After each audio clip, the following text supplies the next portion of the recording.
Are you selling a property that's owned by a company? How do the numbers work?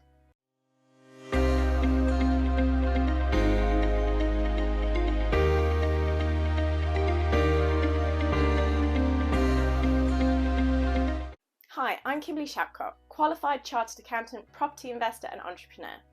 Let's sit down and have a chat. So you've decided to sell your property that is owned within your company structure, which is fabulous news. But the question that we tend to get next is, well, how does it fit together with the numbers, with the tax, and what will I end up with? How do I know how much I need to sell the property for?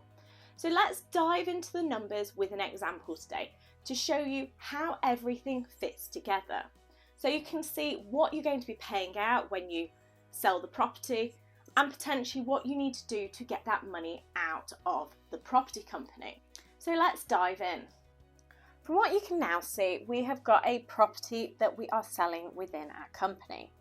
Now, on our example today, I've got a property that we are selling for $450,000, which had a purchase price, including legal fees and stamp duty and all those sorts of things, at $180,000. Now, because this one we're going to do a HMO conversion, this one is going to have a improvements cost and enhancements cost of $120,000 because there was quite a bit of work that went into going to do the improvement. So we've spent a considerable sum of money on doing that. Now, as we all know, when you sell a property, there are some costs associated with that sale. So we've just estimated in our example today of about $6,500 with agent fees, with the legal side of things, to cover off all the different elements. This arguably means on the sale of this property that we are making a profit of $143,500 because we're basically taking our 450, deducting our 180, deducting our 120, deducting our 6.5 to get us down to $143,500.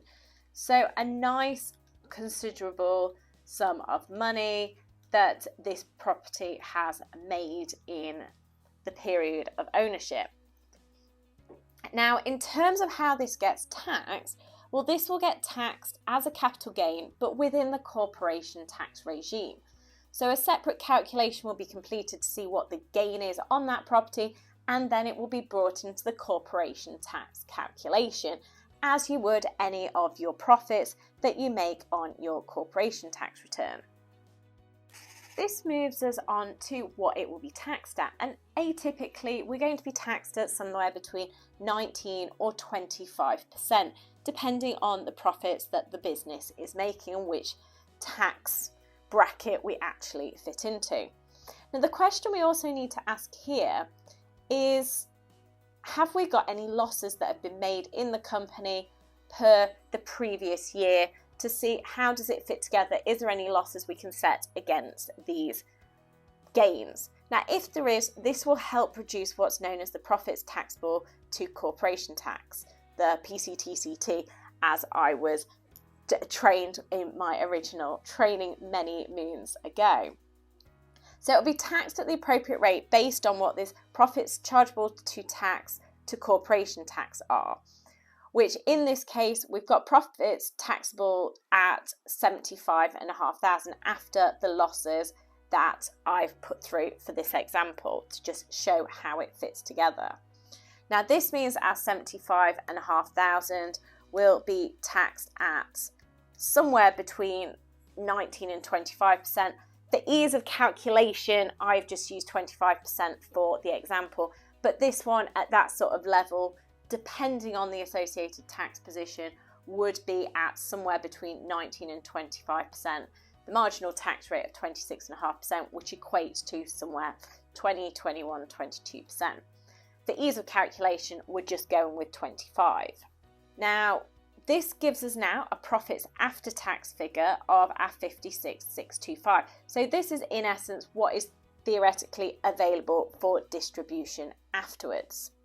Now, let us have a quick look at another thought process that we also just need to think through as we're looking at disposing of this property, which in effect is, what do we actually have to pay back to the different people? So in effect, what the plan is, obviously, is we sell the property for our $450,000. But what do we actually need to pay now? Because we've talked about purchase price improvements, how we calculate the tax, but we've already paid all that money, so we don't actually have to pay that money back to anyone. So we're now kind of thinking with sort of roughly what the tax position is going to be, but what is the reality of when we actually sell this property?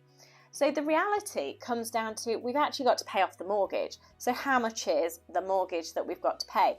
So in this example, we've taken 75% of the original build cost, for example, which is $362,500, and we've got $81,000 left in the property, which was the original deposit and bank costs and everything that was left after all of the different things had worked through when it was originally developed. So our first port of call of the $450K that we receive is going to be paying the $362,500 and also potentially paying off the $81,000. But we just need to be very cautious because we have got some other costs to actually cover. So it's just making sure that we've actually covered off those costs as well. Now, in terms of those costs, we've got our tax, which we've just calculated that needs paying. We may have some final bills. So on this, I've just kind of gone, we've got E.ON as a supplier, but it could be any costs, whether it be water, council tax, it could be electricity or anything like that, which is potentially, in this example, I've just put straight £1,000 to keep the numbers simple. We've also then got final accounts. Because we've made a profit, we're going to have to potentially either submit formal accounts, or even if we've not got to submit formal accounts, we need to collate a formal account because they will need to be sent in with the corporation tax return, which there will be a final corporation tax return because we know we've made a profit on the property. So on that basis, we would then send in our final corporation tax return, and there's a cost element of those final accounts with your accountant. So again, just a rough sum of £1,000. I've also put in a small amount for closing down the company, so that might be completing the dissolution form and that side of things. Please note that that will be higher if you have more than 25,000 reserves and you can't do a simplified dissolution. If you can't do a simplified dissolution, you'll have to go through a formal members voluntary liquidation, and they are several £1,000s to put it with an insolvency practitioner who will then formally close down the company for you and distribute the reserves that are available to be paid out. So the 150 is based on a simple dissolution, but just so you're aware, if you have got lots of money in the company, you're making hundreds of thousands rather than tens of thousands, then potentially you may have to go through the formal liquidation process, or you may have to look at alternative ways of shutting the company down. We will come back to that in a moment. Now, the other side of things here is now we've got the funds left after the debts are paid. So in this case, we've paid off all the debts, which is your mortgage repayment, it's the tax payments, the E.ON costs, and all the final company close down costs.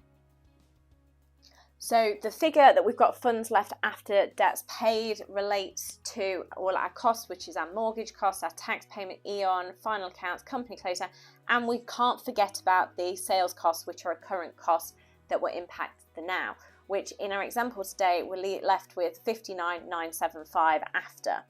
Now let's jump onto our balance sheet and have a look at what our expectation is. So we've got last year's balance sheet, we've got this year's balance sheet to see how everything is fitting together.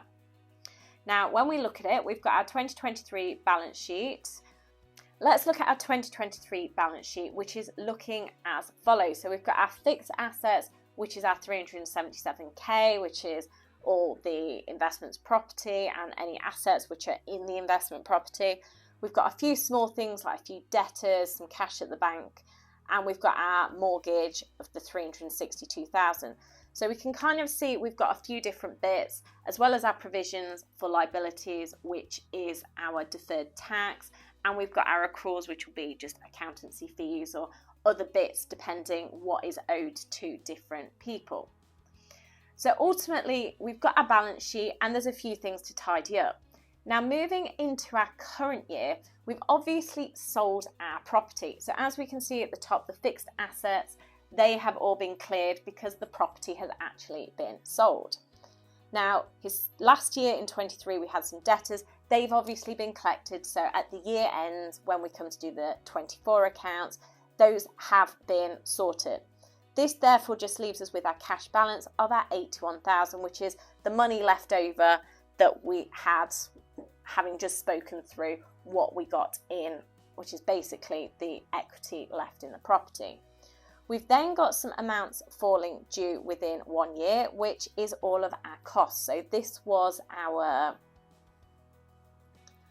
tax payments, EIN costs, and potentially our accruals and any other bits that we were potentially expecting to be seeing. Now, we've then also got our accruals, which will be our accountancy fee.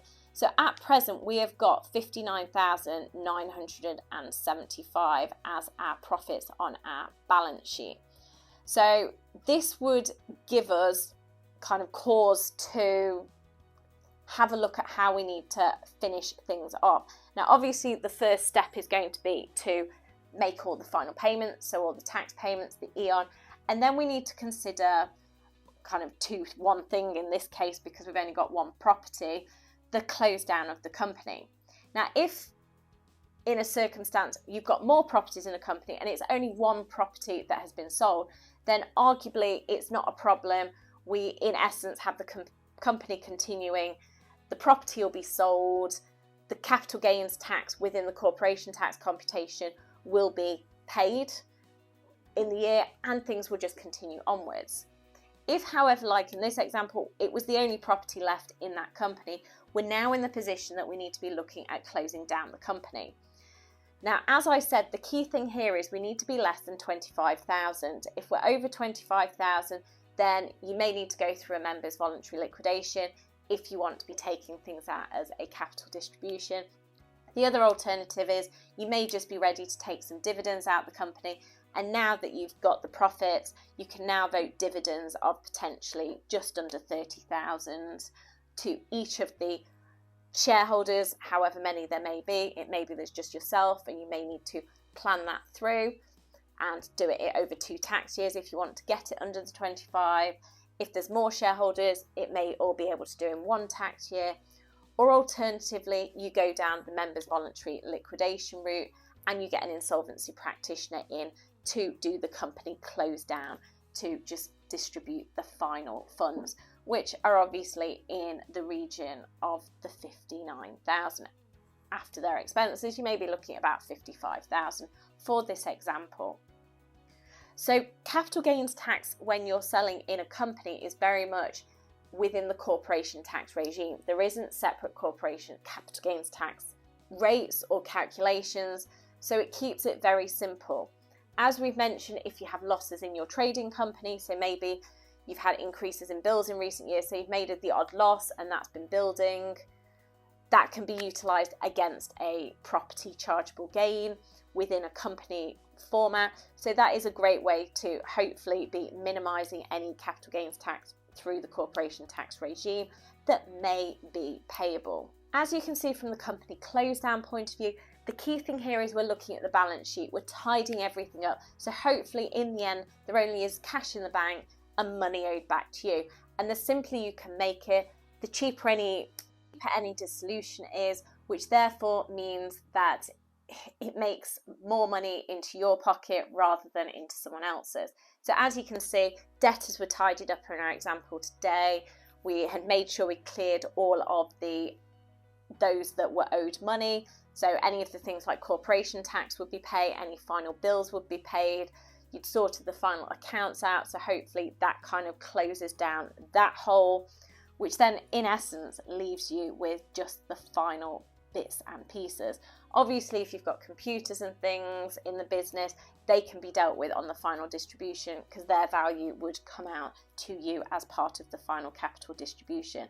But the key thing there is there may be a little planning whether you want to close the company down straight away and take the money as dividends or capital distribution. And there is a question mark of what is going to be the most tax effective route for you. If it's in a group of companies, dividends may be a great way to move all the dividends up and close down the company with very little tax impact. If you're an individual, It may be you want to go down the capital route, so you've got your 3,000 capital gains allowance that you can make use of if it's in your personal name. There's a few different options that are available, so it's just looking at what the right route is for you, whether it be through dividends and doing it progressively, whether it be through a formal liquidation that needs to go through an insolvency practitioner. But I definitely recommend seeking advice on this area to make sure that you're getting it in the right way, to ensure that it's done tax effectively, tax efficiently, and in the right way, to ensure that you are above the law and doing everything in the correct and right manner for you and legally. As you can see, the process is simple but also complex at the same time, so just make sure you get the right support and assistance through any of these processes. But hopefully you can get a positive result where maybe you are paying a little tax, but hopefully that means that you are getting a decent return on your property investment, which was the aim of the game when you originally invested in the property. As you can see, there are quite a few different considerations to think about, and it's not quite just a one thing that we need to look at. There are quite a few variables that need to be considered. On all occasions, I would suggest speaking to your advisor to make sure you fully understand the picture, so that you know what you need to be selling your property for and what the potential tax liabilities may be that you have to be paying before you can be taking that money out of the company, and the cost for taking that money out of the company. There are a few variables, but it can work really well if you structure it in the right way, which works for you for your specific circumstances. Hopefully this has given you a bit of a guide of how it fits together, so rather than going into it blind, you can actually know what is going on and you can work with your advisor to ensure that you get the right result for you. Hopefully today you've discovered how it fits together when you sell your property that is owned by a company and how you get that money out of that company. If you have any questions, then please do leave a comment. Please like the video and do subscribe to the channel. And let's make tax less taxing.